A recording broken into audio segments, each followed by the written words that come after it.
Hello दोस्तों, I welcome you in today chemistry class. और आज के लेक्चर में हम पढ़ेंगे एटॉमिक और पीरियोडिक प्रॉपर्टीज। लास्ट के लेक्चर्स में हम मॉडर्न पीरियोडिक टेबल पढ़ के आए थे, इलेक्ट्रॉनिक कन्फिग्रेशन डिस्कस की थी। तो देखो अब क्या होता है कि कोई भी जो एलिमेंट है, किसी भी एलिमेंट की जो प्रॉपर्टीज हैं, ये जो प्रॉपर्टीज होंगी किसी भी एलिमेंट की, ये डिपेंड करेंगी या तो सिंगल एटम के ऊपर। मैं कहूंगा कि properties of individual atom, properties of single atom, कुछ एक विशेषताएं सिंगल एटम के ऊपर डिपेंड करती हैं और कुछ प्रॉपर्टीज डिपेंड करती हैं ग्रुप ऑफ एटम्स के ऊपर, या हम उनको डिस्कस करते हैं ग्रुप ऑफ एटम्स के लिए। जैसे इसमें एग्जांपल देखेंगे कि इंडिविजुअल एटम की कुछ प्रॉपर्टीज हैं, जैसे एटॉमिक साइज है, एटम का साइज, और आयोनाइजेशन एंथैल्पी है। ये कुछ ऐसी प्रॉपर्टीज हैं जो मैं यहाँ पे लिख रहा हूँ, जो इंडिविजुअल एटम पे डिपेंड करते हैं। These are the properties: atomic size, ionisation enthalpy, electron gain enthalpy,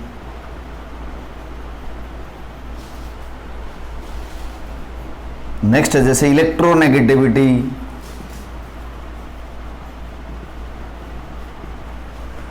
group of atoms के ऊपर जैसे कुछ प्रॉपर्टीज डिपेंड करती हैं, जैसे कि है मेल्टिंग पॉइंट है, वो टेम्परेचर जिस पे हम सॉलिड को लिक्विड में बदलते हैं। बॉइलिंग पॉइंट है, किसी भी लिक्विड का बॉइलिंग पॉइंट किसी सॉलिड की डेंसिटी है या किसी लिक्विड की डेंसिटी है। These are the properties which depend upon group of atoms. अब चाहे प्रॉपर्टी सिंगल एटम की हो, चाहे ग्रुप ऑफ एटम्स की हो, ये जो प्रॉपर्टीज लिखी है इंडिविजुअल एटम की या जो ग्रुप ऑफ एटम की प्रॉपर्टीज लिखी हैं, ये विशेषताएं डिपेंड करती हैं किसके ऊपर? इलेक्ट्रॉनिक कन्फिग्रेशन के ऊपर। These properties will depend upon electronic configuration. और इलेक्ट्रॉनिक कन्फिग्रेशन जैसे हम पढ़ गए हैं, डिस्ट्रीब्यूशन है इलेक्ट्रॉन्स का अलग अलग सेल और सब सेल में। तो ये जो प्रॉपर्टीज है सिंगल एटम की, ये तो डायरेक्टली डिपेंड करती है इलेक्ट्रॉनिक कन्फिग्रेशन पे। प्रॉपर्टीज ऑफ सिंगल एटम या individual atom will directly depend upon electronic configuration. और जो ग्रुप ऑफ एटम्स की प्रॉपर्टीज है वो इनडायरेक्ट रूप से, इनडायरेक्ट फॉर्म में इलेक्ट्रॉनिक कन्फिग्रेशन के ऊपर डिपेंड करती हैं। तो चाहे डायरेक्ट रूप से करें चाहे इनडायरेक्ट रूप से करें इलेक्ट्रॉनिक कन्फिग्रेशन के ऊपर, तो जो ये विशेषताएं यहां पे लिखी है इंडिविजुअल एटम या ग्रुप ऑफ एटम्स की, यहां ये प्रॉपर्टीज डायरेक्ट इलेक्ट्रॉनिक कन्फिग्रेशन पर डिपेंड करती हैं, ये इनडायरेक्ट फॉर्म में या इनडायरेक्ट वे में इलेक्ट्रॉनिक कन्फिग्रेशन के ऊपर डिपेंड करती हैं। तो ऐसी विशेषताएं जो डायरेक्टली और इनडायरेक्टली इलेक्ट्रॉनिक कन्फिग्रेशन के ऊपर डिपेंड करती हैं, ऐसी प्रॉपर्टीज को हम एटॉमिक प्रॉपर्टीज बोलेंगे। तो मैं अब इसको डिफाइन कर रहा हूं, एटॉमिक प्रॉपर्टीज क्या है? Properties of element, properties of element which directly or indirectly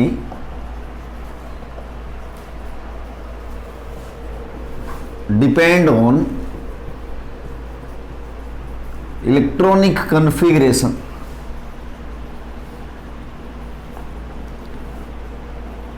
are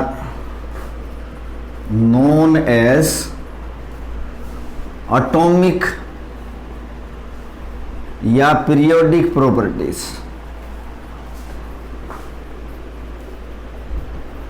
उनको हम एटॉमिक या पीरियोडिक प्रॉपर्टीज बोलेंगे। तो इसकी डेफिनेशन हो गई। अब देखेंगे जो मैंने बताया है कि जो इलेक्ट्रॉनिक कन्फिग्रेशन होती है, जैसे अगर मैं कुछ एग्जांपल यहां पे लेके चलता हूं, जैसे ग्रुप नंबर फर्स्ट है, ग्रुप फर्स्ट में देखेंगे लिथियम है, सोडियम है, पोटेशियम है, रुबिडियम, सीजियम, फ्रेंशियम। जैसे इसका एटॉमिक नंबर 3 है, 11, 19 और ये 37 है, ये 55 है और ये 87 है। जैसे अगर इसकी इलेक्ट्रॉनिक कन्फिग्रेशन देखेंगे तो 2 और 1 है, इसकी है 2, 8, 1, इसके जैसे 2, 8, 8, 1। ठीक है, इस तरह से लास्ट में जाएंगे, इसमें भी एक इलेक्ट्रॉन होगा, वैलेंसी इसमें भी एक, इसमें भी एक। यानी आप देखोगे ये जितने भी एलिमेंट लिखे हैं सबके लास्ट में वैलेंस शेल में एक एक वैलेंस इलेक्ट्रॉन है। There is single valence electron of all these elements. और जैसे इनके बीच में गैप देखोगे कि यहाँ 8 का है, यहाँ 8 का है, फिर यहाँ 18 का है और ये 18 का गैप है और ये 32 है।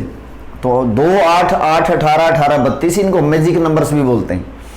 तो आप देखोगे कि वैलेंस शेल में इलेक्ट्रॉनिक कन्फिग्रेशन सेम है। तो वैलेंस शेल में इलेक्ट्रॉनिक कन्फिग्रेशन सेम है, यानी कि रिपीट हुई है। लिथियम के बाद सोडियम के अंदर इलेक्ट्रॉनिक कन्फिग्रेशन रिपीट हुई है, जिसमें वैलेंस शेल में एक इलेक्ट्रॉन है, लाइक द लिथियम। तो ये जो इलेक्ट्रॉनिक कन्फिग्रेशन रिपीट हुई है, ये पीरियोडिक फंक्शन एटॉमिक नंबर के ऊपर डिपेंड करेगा। यानी कि मैं कह रहा हूं कि जो इलेक्ट्रॉनिक कन्फिग्रेशन रिपीट होती है, वैलेंस शेल में सेम वैलेंस इलेक्ट्रॉन है, तो वो जो सेम इलेक्ट्रॉनिक कन्फिग्रेशन रिपीट हुई है वो पीरियोडिक फंक्शन एटॉमिक नंबर का है। तो मैं कहूंगा कि जो इलेक्ट्रॉनिक कन्फिग्रेशन है, इलेक्ट्रॉनिक कन्फिग्रेशन जो होगी किसी भी एलिमेंट की is function of atomic number, function of atomic number.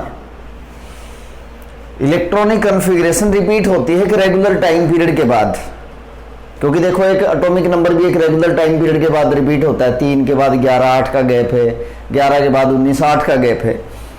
तो इलेक्ट्रॉनिक कन्फिग्रेशन अगर फंक्शन है एटॉमिक नंबर का, इसका मतलब हम ये कह सकते हैं कि एक रेगुलर टाइम पीरियड के बाद इलेक्ट्रॉनिक कन्फिग्रेशन रिपीट होती है on the basis of atomic number.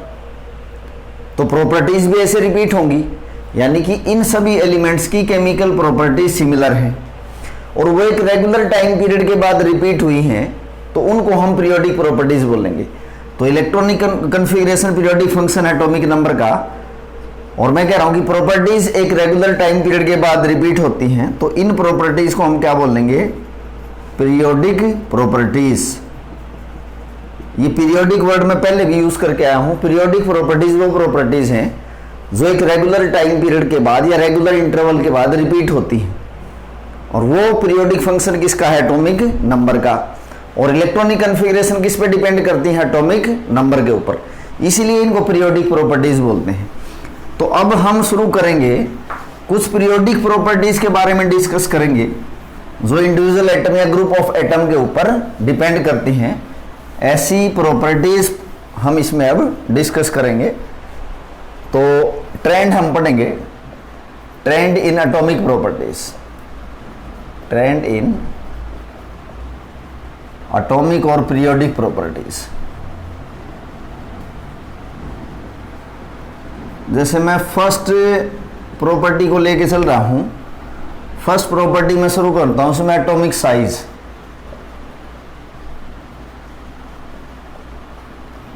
Atomic size है एटम का साइज। अब देखो क्या है कि एटम को as a like a sphere माना जाता है। Atom is considered like a sphere.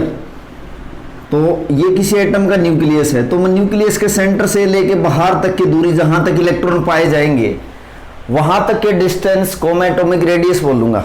जैसे आपके पास कोई बाल है, बाल का साइज कहोगे तो अगर आपको रेडियस पता है तो हम किसी भी बॉल का साइज बता सकते हैं। तो एटम को as a like a sphere माना गया है। तो किसी एटम के न्यूक्लियस से वहां तक की डिस्टेंस या दूरी जहां तक इलेक्ट्रॉन पाए जाते हैं उसको एटॉमिक रेडियस बोलेंगे। तो कैसे डिफाइन करेंगे एटॉमिक साइज या एटॉमिक रेडियस? एटॉमिक साइज की जगह पे यहाँ पे एटॉमिक रेडियस भी लिख सकते हो। तो मैं कहूँगा कि distance from the centre of nucleus, जो न्यूक्लियस का सेंटर यहां से लेके वहां तक की दूरी जहां इलेक्ट्रॉन पाए जाएंगे, distance from centre of nucleus up to the distance where electrons are found, या इलेक्ट्रॉन्स की प्रोबेबिलिटी है फाउंड करने की, उसको हम एटॉमिक साइज बोलेंगे। अब देखो किसी एटम के साइज अगर आपको निकालना है, जैसे एट प्रेजेंट आपके पास 118 एलिमेंट है, 118 एलिमेंट हमारे पास हैं, तो कोई एटम छोटे साइज का है, कोई एटम बड़े साइज का है। तो किसी एटम का जो रेडियस आप निकालोगे उसमें हमें कुछ प्रॉब्लम आती है, यानी कि जब एटम का साइज के बारे में बात चली तो उनके सामने कुछ प्रॉब्लम भी फेस हुई। तो problems to find atomic radius, किसी एटम का अगर रेडियस फाइंड आउट करना है तो उसके सामने प्रॉब्लम्स क्या आएंगी। पहली बात, पहला तो ये है कि किसी सब्सटेंस में से अकेला एटम आइसोलेट करना इजी नहीं है, ताकि हम किसी एटम को आइसोलेट करें और फिर उसका साइज डिटरमाइन करें, तो पहले तो यही पॉसिबल नहीं है। तो it is not easy to isolate a single atom, group of atoms में से किसी सिंगल एटम को आइसोलेट करना पॉसिबल नहीं है। दूसरी बात, किसी एटम के साइज को आप डेफिनेट तौर पे नहीं कह सकते, क्योंकि ये जो बाउंड्री बनाई है मैंने, ये तो इमेजिनरी है, क्योंकि इलेक्ट्रॉन की फाइंड आउट करने की जो प्रोबेबिलिटी होगी वो बहुत दूर तक भी बनी रहती है। तो मैं ये कहूंगा कि there is no sharp boundary, there is no sharp boundary for electrons, electron cloud.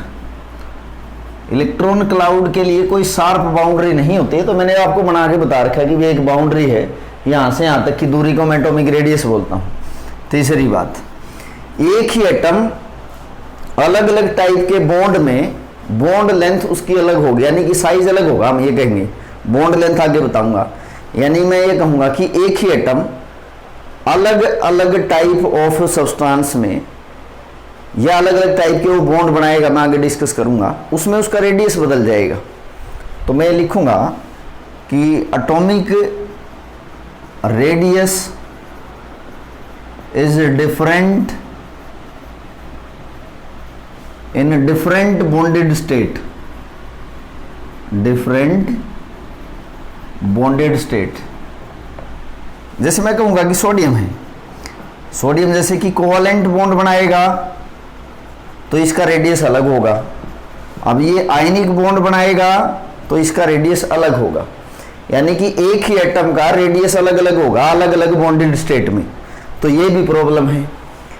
Fourth है, किसी एक एटम के नियर बाई जो एनवायरनमेंट होगा, उस एनवायरनमेंट में जो भी एटम्स होंगे वो किसी पार्टिकुलर एटम के रेडियस को अफेक्ट करेंगे। तो ये भी बात मैं यहां पे लिख रहा हूं कि atom of any particular element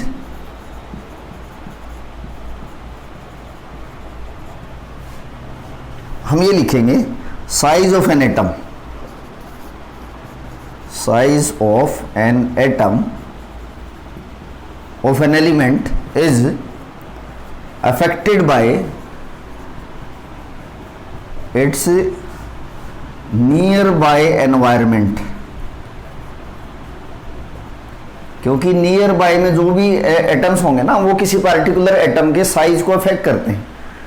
तो सिंगल एटम को आइसोलेट करना पॉसिबल नहीं है, कोई एटम के लिए डेफिनेट बाउंड्री नहीं होती।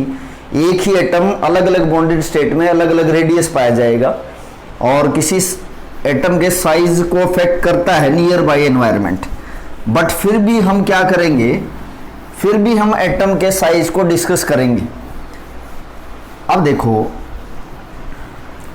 बहुत सारी प्रॉपर्टीज ऐसी होती हैं किसी भी एलिमेंट की जो एटॉमिक साइज के ऊपर डिपेंड करती हैं। तो एटॉमिक साइज हम डिस्कस करेंगे, एटॉमिक साइज। अब देखो, एटॉमिक साइज जो डिस्कस करेंगे तो डिफरेंट डिफरेंट बॉन्डेड स्टेट की हम बात करेंगे। एटॉमिक साइज या एटॉमिक रेडियस एक ऐसी प्रॉपर्टीज है जिसके ऊपर बहुत सारी दूसरी प्रॉपर्टीज डिपेंड करती हैं। तो मैं ये कहूंगा कि एटॉमिक साइज जो होगा ना किसी एलिमेंट का, वो अलग अलग बॉन्डेड स्टेट में अलग अलग भी होता है। तो अब ये डिपेंड करता है कि कोई एलिमेंट मेटल है कि नॉन मेटल है, मेटल है कि नॉन मेटल है। इनके केस में अलग अलग रेडियस हम डिस्कस करेंगे। जैसे एक हम डिस्कस करेंगे कोवेलेंट रेडियस, एक हम डिस्कस करेंगे इसमें वंडरवाल रेडियस,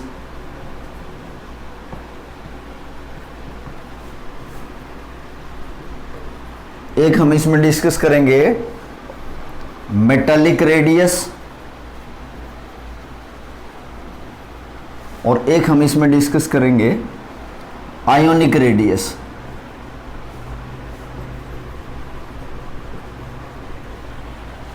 ये जैसे चार तरह के रेडियस हम डिस्कस करेंगे। कोवेलेंट रेडियस कोवेलेंट बॉन्ड में, वंडरवाल रेडियस जहां वंडरवाल फोर्स होते हैं, और मेटालिक रेडियस मेटल्स के केस में, और आयोनिक रेडियस आयोनिक कंपाउंड के केस में जिसमें कैटायंस और एनायंस होते हैं। तो शुरू करते हैं। फर्स्ट है हमारा covalent radius.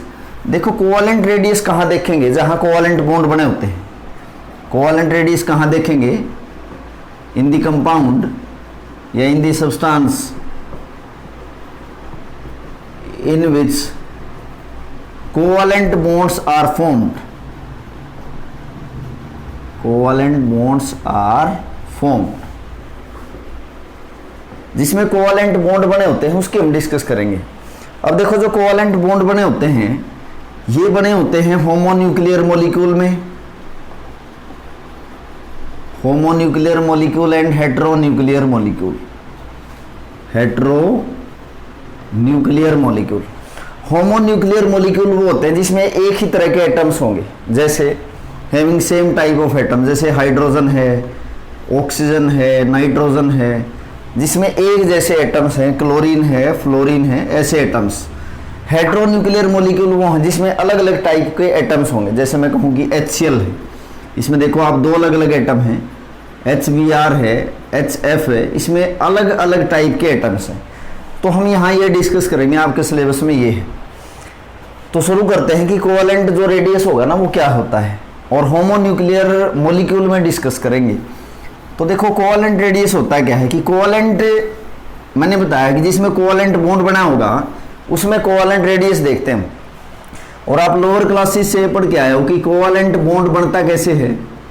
How covalent bond is formed? Bye sharing of electrons. हम लोअर क्लासेस से पढ़ के आए हैं कि जो इलेक्ट्रॉन्स की शेयरिंग है उससे कोवेलेंट बॉन्ड बनता है। जैसे मैं कहूँ कि ये दो एटम है, सपोज एक ये हाइड्रोजन का एटम है और ये कि दूसरा हाइड्रोजन का एटम है।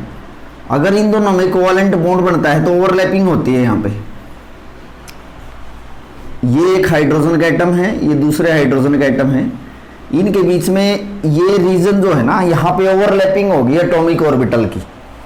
एटॉमिक ऑर्बिटल की ओवरलैपिंग होकर एक बॉन्ड बन गया इन दो एटम्स के बीच में। और आपको ये भी पता है कि जो एक बॉन्ड बनता है इस एक बॉन्ड में दो इलेक्ट्रॉन्स होते हैं। एक कोवेलेंट बॉन्ड में दो इलेक्ट्रॉन्स हैं, और जो एक कोवेलेंट बॉन्ड बना है कैसे? By sharing of electrons of valence shell. उसमें होता है क्या कि एटॉमिक ऑर्बिटल ओवरलैप कर जाते हैं।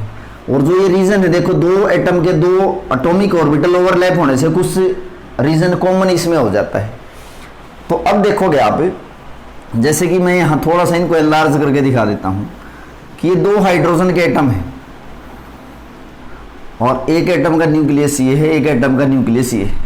These are two hydrogen atoms. एक हाइड्रोजन एटम ये है, एक हाइड्रोजन एटम ये है।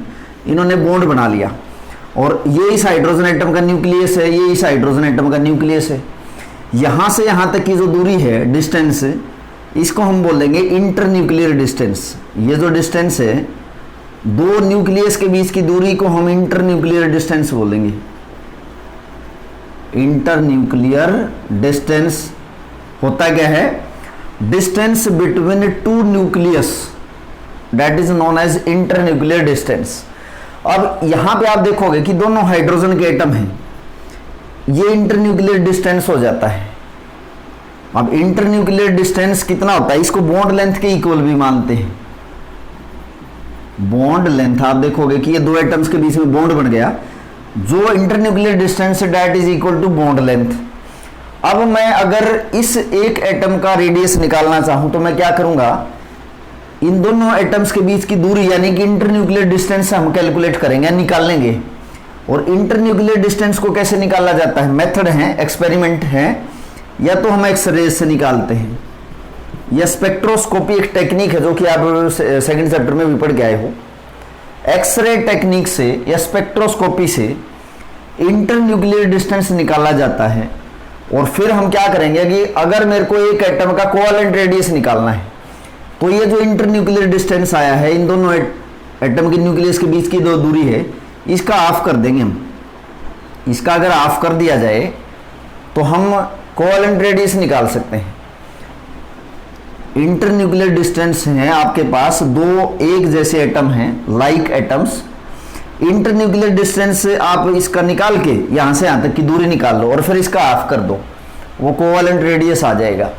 जैसे हाइड्रोजन के केस में एक्सपेरिमेंटली जब एक्स रे से, तो ये जो इंटर न्यूक्लियर डिस्टेंस निकाला गया ये 74 पिकोमीटर है। तो अगर 74 पिकोमीटर यहां से यहां तक की दूरी है इंटर न्यूक्लियर डिस्टेंस, तो अगर इसका हाफ कर दें तो ये 37 पिकोमीटर आ जाएगा, जो कि एक हाइड्रोजन एटम का कोवेलेंट रेडियस है। ध्यान रखना कोवेलेंट रेडियस, क्योंकि एक ही एटम का रेडियस अलग अलग बॉन्डेड स्टेट में अलग अलग होता है। तो this is the covalent radius of hydrogen. ऐसे ही अगर मैं कहूं कि सपोज ये दो क्लोरीन एटम है, एक क्लोरीन एटम ये है और दूसरे क्लोरीन के साथ इसने बॉन्ड बना लिया, तो क्या किया जाए भाई, एक्सपेरिमेंटली इंटरन्यूक्लियर डिस्टेंस निकाल लें।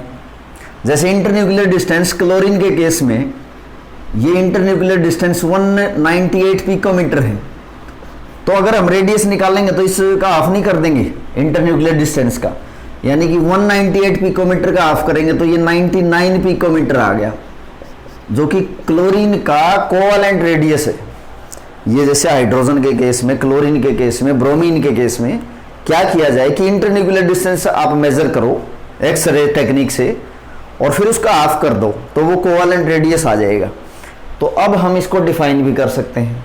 कोवेलेंट रेडियस को कैसे डिफाइन करेंगे, इंटरन्यूक्लियर डिस्टेंस का जो हाफ होता है, और एक जैसे एटम्स में ध्यान रखना, क्योंकि एक जैसे एटम है, chlorine chlorine, hydrogen hydrogen, homonuclear molecule की बात चल रही, तो इंटरन्यूक्लियर डिस्टेंस का हाफ कर देंगे तो वो कोवेलेंट रेडियस है।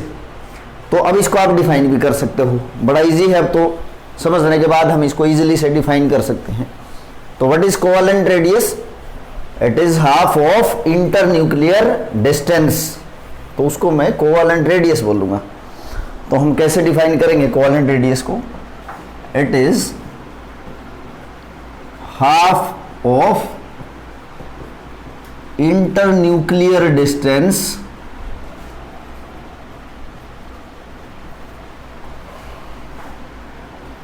in covalent bond between same type of atoms, जो कि होमोन्यूक्लियर मॉलिक्यूल है। तो अगर हम किसी एटम का कोवेलेंट रेडियस अगर निकालेंगे, कोवेलेंट रेडियस हम कैसे निकालेंगे, जो इंटरन्यूक्लियर डिस्टेंस है उसका हाफ हो जाएगा। यानी मैं कहूँगा ये हाफ है किसका,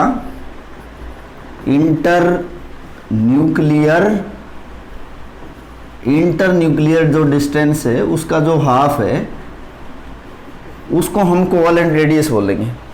और इंटरन्यूक्लियर डिस्टेंस क्या होता है, बॉन्ड की लेंथ होती है, दो एटम्स के बीच में जो बॉन्ड है उसकी लेंथ। तो मैं इसको लिख भी सकता हूँ हाफ ऑफ बॉन्ड लेंथ। जो बॉन्ड लेंथ है उसका हाफ क्या है, कोवेलेंट रेडियस है। तो ये डेफिनेशन हो गया आपके पास कोवेलेंट रेडियस की। दूसरा रेडियस हम डिस्कस करेंगे वंडर वाल रेडियस, और फिर है जैसे मेटालिक रेडियस, फिर आयनिक रेडियस, और फिर इनका पीरियोडिक ट्रेंड हम डिस्कस करेंगे। तो सेकंड है इसमें wonder Waals radius, wonder Waals radius.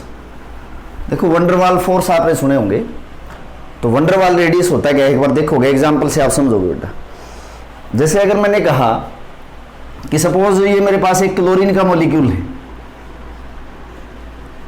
और ये जो यहां से यहां तक की दूरी है तो बॉन्ड लेंथ है, ये एक क्लोरीन का मॉलिक्यूल है जिसमें दो क्लोरीन के एटम आपस में जुड़े हुए हैं, और एक आपके पास क्लोरीन का मॉलिक्यूल ये है। Suppose there are two different molecules of chlorine.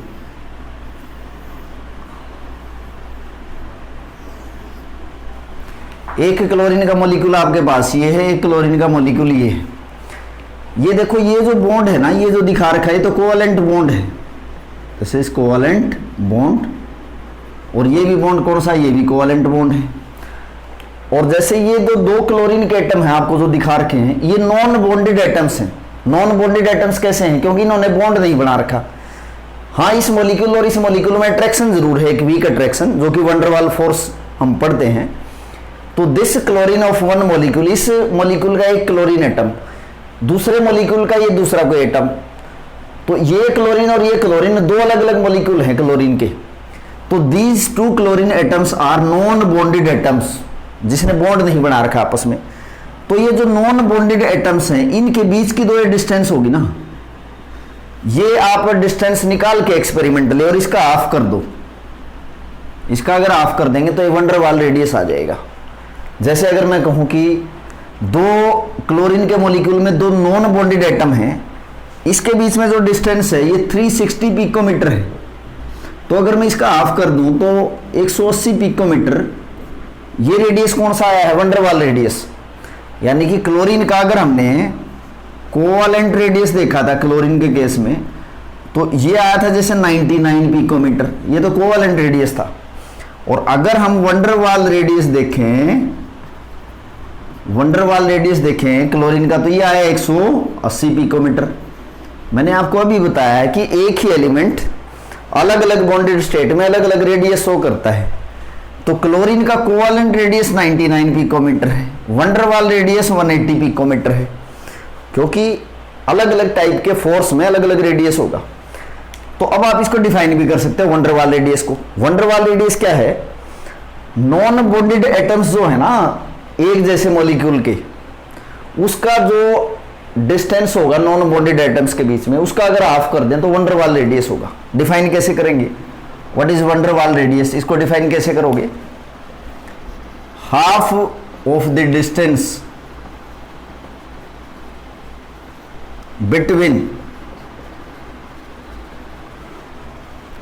To non bonded atoms, two non bonded atoms of neighbouring molecule, neighbouring same type of molecules, ऐसे लिखूंगा, same type of molecules in solid state. ये van der Waals radius की definition है। Of है किसका, distance है किसके बीच में, नॉन बॉन्डेड एटम्स के बीच में, of neighbouring same type of molecule. Neighbouring का मतलब जो दो पड़ोसी मॉलिक्यूल हैं उनके नॉन बॉन्डेड एटम्स जो हैं सॉलिड स्टेट में, उनके बीच की जो है डिस्टेंस है नॉन बॉन्डेड एटम, इसका अगर ऑफ कर दिया जाए तो वंडर वाल रेडियस हो जाता है। तो ऐसे वंडर वाल रेडियस आप निकाल सकते हो किसी भी मॉलिक्यूल का। अब जो इनर्ट गैस होती है ना, उसमें भी हम वंडर वाल रेडियस ही देखते हैं, और जो इनर्ट गैस है वो किसी के साथ बॉन्ड नहीं बनाती। जैसे अगर मैं कहूं कि जो इनर्ट गैस हैं इनमें भी हम वंडर वाल रेडियस ही देखेंगे, ध्यान रखना है वंडर वाल रेडियस। जैसे अगर मैं कहूं कि ये एक नियोन का एटम है और ये दूसरा नियोन का एटम है, तो अब देखो ये बॉन्ड तो बनाते नहीं आपस में, तो इनके केस में हम यहां से सॉलिड स्टेट में इनके इंटरन्यूक्लियर डिस्टेंस देख के नॉन बॉन्डेड एटम्स हैं कोई, और इसका हाफ कर देंगे तो वो भी वंडर वाल रेडियस होगा। क्योंकि जो गैसेस हैं वंडर वाल, जो गैसेस हैं सॉरी नोबल गैस, वो बॉन्ड नहीं बनाती, तो उनके केस में भी हम वंडर वाल रेडियस ही देखते हैं। अब अगर आप कंपेयर करो कि वंडर वाल रेडियस और जो कोवेलेंट रेडियस मैंने आपको बताया है, इन दोनों में ज्यादा बड़ा रेडियस किसका होगा। जैसे मैंने अभी क्लोरीन के केस में बताया है, क्लोरीन का अगर कोवेलेंट रेडियस देखें तो 99 पिकोमीटर है, और क्लोरीन का अगर वंडर वाल रेडियस देखें तो ये 180 पिकोमीटर है। तो इसका मतलब ये हो गया कि जो कोवेलेंट रेडियस है वो छोटा है किससे, वंडर वाल रेडियस से। वंडर वाल जो रेडियस है वो साइज में बड़ा होता है किससे, कोवेलेंट रेडियस से, क्योंकि हम कंपेयर भी कर रहे हैं इसको साथ साथ। तो van der Waals radius is more larger in size than covalent radius. एक ही एटम के दो अलग अलग रेडियस देखो तो वंडर वाल रेडियस बड़ा होगा साइज में कोवेलेंट रेडियस से। क्योंकि ऐसा इसलिए होता है बेटा, क्योंकि कोवेलेंट जो बॉन्ड बनते हैं वहां तो ओवरलैपिंग होती है। जैसे ये दो क्लोरीन के एटम हैं, इनमें तो आप देखोगे कि कुछ रीजन कॉमन हो गया, तो एटम का साइज तो वैसे ही छोटा हो जाना है। तो इसलिए ओवरलैपिंग की वजह से, overlapping of atomic orbital, covalent radius छोटा होता है। और आप देखोगे कि जो वंडर वाल हैं उसमें तो वीक फोर्स होते हैं, वीक फोर्स हैं और नॉन बॉन्डेड एटम्स के बीच में वीक फोर्स होने की वजह से, जैसे आपको बताया था कि ये दो क्लोरीन के मॉलिक्यूल हैं, एक क्लोरीन का मॉलिक्यूल ये है और दूसरा क्लोरीन का मॉलिक्यूल ये है आपके पास। तो इनके बीच में तो आप देखोगे कि दीज टू डिफरेंट मॉलिक्यूल्स, ये जो नॉन बॉन्डेड एटम्स हैं इनके बीच में तो वैसे फोर्स ऑफ अट्रैक्शन कम है। These two molecules are weakly attracted with each other, तो इनके बीच में तो डिस्टेंस वैसे ही ज्यादा होना है, तो ये जो रेडियस आएगा वो तो वैसे ही बढ़ाएगा। तो वीक फोर्स होने की वजह से ओवरलैपिंग नहीं होती ऑर्बिटल्स में, तो इसलिए वंडर वाल रेडियस साइज में बड़ा होता है, किससे? कोवेलेंट रेडियस से। तो इसको हमने कंपेयर भी कर लिया। तीसरा रेडियस है अब आपका, अब देखो मैंने आपको ये भी बताया है कि कोई एलिमेंट मेटल है कि नॉन मेटल, उसके केस में हम अलग अलग टाइप के रेडियस देखते हैं। नॉन मेटल के केस में हम क्या करते हैं, एक तो कोवेलेंट रेडियस देखते हैं, नॉन मेटल के केस में कोवेलेंट रेडियस देखेंगे, और मेटल के केस में, अच्छा नॉन मेटल के केस में covalent and wonder Waals radius. Non metal के केस में हम कोवेलेंट रेडियस और वंडर वाल रेडियस देखते हैं, और मेटल के केस में हम मेटेलिक रेडियस देखते हैं, मेटेलिक रेडियस। तो ये मेटेलिक रेडियस देखेंगे अब क्या है। तीसरा है हमारे पास मेटेलिक रेडियस।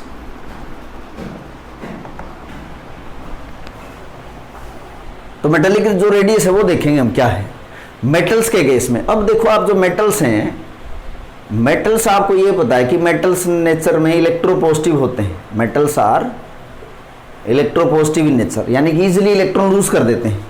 जैसे अगर मैं कहूं कि ये आपके पास कोई मेटल है, M इज मेटल एटम, ये आपके पास जैसे बहुत सारे मेटल्स एटम हैं, और मेटल की प्रॉपर्टी है कि वो इजीली इलेक्ट्रॉन लूज कर देते हैं।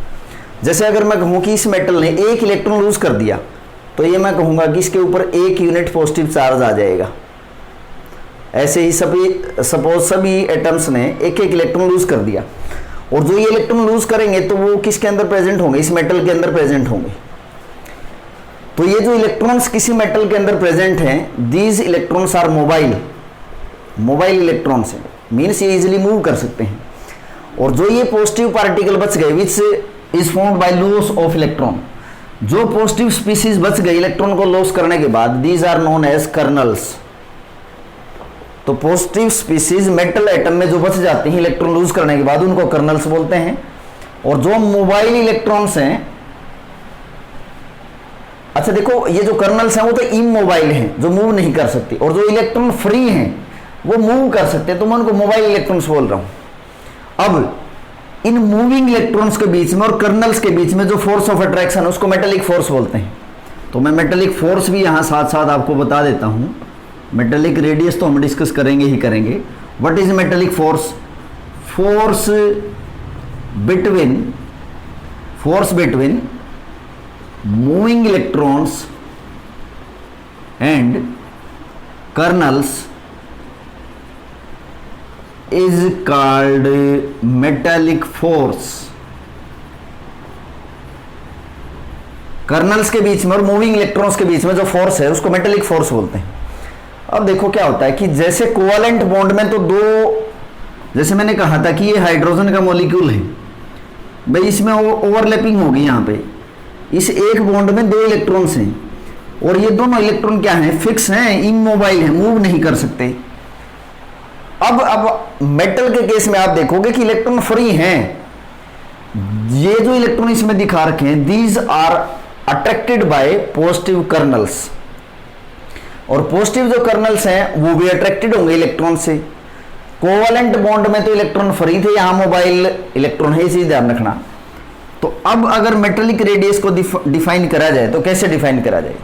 ये जो 2 पॉजिटिव कर्नल्स हैं, इनके बीच का जो इंटरन्यूक्लियर डिस्टेंस है उसका हाफ कर दिया जाए तो वो मेटेलिक रेडियस है। तो कैसे डिफाइन करेंगे मेटेलिक रेडियस को? It is half of inter nuclear distance between positive species. In positive species को क्या मैं बोला मैंने? कर्नल्स। तो जो कर्नल्स है, कर्नल्स के बीच का जो इंटरन्यूक्लियर डिस्टेंस है वो आप मेजर करो एक्सरे से, स्पेक्ट्रोस्कोपी से, और उसका हाफ कर दो तो वो क्या आ जाएगा? मेटेलिक रेडियस आ जाएगा। और देखो मैं यहां पे कंपेयर भी कर देता हूं कि जो मेटेलिक रेडियस है, मेटेलिक रेडियस साइज में बड़ा होता है किससे? Covalent radius. Metallic radius is greater in size as compare to covalent radius, क्योंकि बेटा कोवेलेंट रेडियस में तो इलेक्ट्रॉन्स फिक्स हो गए थे, इमोबाइल थे, बट यहां आप देखोगे कि मेटेलिक रेडियस में इलेक्ट्रॉन्स फ्री है मूव करने के लिए। तो इन कर्नल्स के बीच में डिस्टेंस रहेगा, क्योंकि एक जैसे स्पीसीज है, पॉजिटिव चार्ज वाले रिपेल करेंगे, दूर रहेंगे। तो मेटेलिक रेडियस साइज में बड़ा होता है किससे? कोवेलेंट रेडियस से। और एक आपको वैसे बताया था कि मैंने वंडरवाल रेडियस, वंडरवाल रेडियस भी साइज में बड़ा होता है किससे? कोवेलेंट रेडियस से। और वंडरवाल रेडियस मेटेलिक रेडियस से भी बड़ा होगा। तो वंडरवाल रेडियस सबसे लार्जेस्ट, फिर मेटेलिक रेडियस और फिर कोवेलेंट रेडियस। वंडरवाल और कोवेलेंट में कंपैरिजन कर लिया था, यहां मेटेलिक रेडियस और कोवेलेंट में भी कंपैरिजन हो गया। तो मेटेलिक रेडियस क्या है? जो पॉजिटिव स्पीसीज बच जाते हैं इलेक्ट्रॉन लूज करने के बाद, उसके इंटरन्यूक्लियर डिस्टेंस का जो हाफ है that is known as metallic radius. और मैंने बताया कि मेटेलिक जो रेडियस है वो साइज में बड़ा होगा किससे? कोवेलेंट रेडियस से। यानी कि जो मेटेलिक रेडियस है वो साइज में मैंने आपको बताया है सबसे पहले तो कि जो वंडरवाल रेडियस है, वंडरवाल रेडियस ये बड़ा होगा किससे? मेटेलिक रेडियस से। और मेटेलिक रेडियस साइज में बड़ा होगा किससे? Covalent radius. यहां तो ओवरलैपिंग होती है, यहां कोई ओवरलैपिंग नहीं है और इसमें वीक फोर्स है, तो इसलिए ये मेटेलिक रेडियस से बड़ा है। जैसे कि अगर मैं कहूं कि मेटेलिक रेडियस देखें, अगर मेटेलिक रेडियस अगर सोडियम का हम देखें तो ये 186 पिकोमीटर होता है। और अगर Na का हम वेपर स्टेट में कोवेलेंट रेडियस देखें, Na का अगर कोवेलेंट रेडियस देखा जाए वेपर स्टेट में तो ये 154 पिकोमीटर है, 154 पिकोमीटर। तो ये एक्सपेरिमेंटली बता रहा हूं कि आपको याद नहीं करनी है टर्म, मैं तो जस्ट आपको एग्जांपल से ये बता रहा हूं कि कौन सा रेडियस बड़ा होता है। उसका रीजन भी आपको बताया ऐसा क्यों होता है। वंडरवाल रेडियस साइज में सबसे बड़ा होता है, वाई? क्योंकि वीक फोर्स ऑफ अट्रैक्शन होता है, दो मॉलिक्यूल्स जो बॉन्ड नहीं बनाते, वीक अट्रैक्शन है उनके बीच में। मेटेलिक रेडियस में आयंस में ओवरलैपिंग नहीं होती और कोवेलेंट बॉन्ड में एटम्स में ओवरलैपिंग हो जाती है, तो इसलिए कोवेलेंट रेडियस जो होगा वो साइज में सबसे छोटा होगा। तो ये था हमारा आज का लेक्चर जिसमें हमने अलग अलग टाइप के रेडियस डिस्कस किए हैं और इसमें कंपैरिजन भी हमने किया है। नेक्स्ट वीडियो लेक्चर में हम क्या सीखेंगे कि जो ये हमने रेडियस डिस्कस किए हैं इनका पीरियोडिक ट्रेंड डिस्कस करेंगे पीरियड में और ग्रुप में। जो मॉडर्न पीरियोडिक टेबल में आपके ग्रुप और पीरियड हैं उसमें पीरियोडिक ट्रेंड क्या होगा, कैसे रेडियस बढ़ेगा, कैसे रेडियस छोटा हो जाएगा, तो वो सीखेंगे नेक्स्ट वीडियो लेक्चर में। तो बने रहिए केमिस्ट्री क्लासेज में। Thank you students.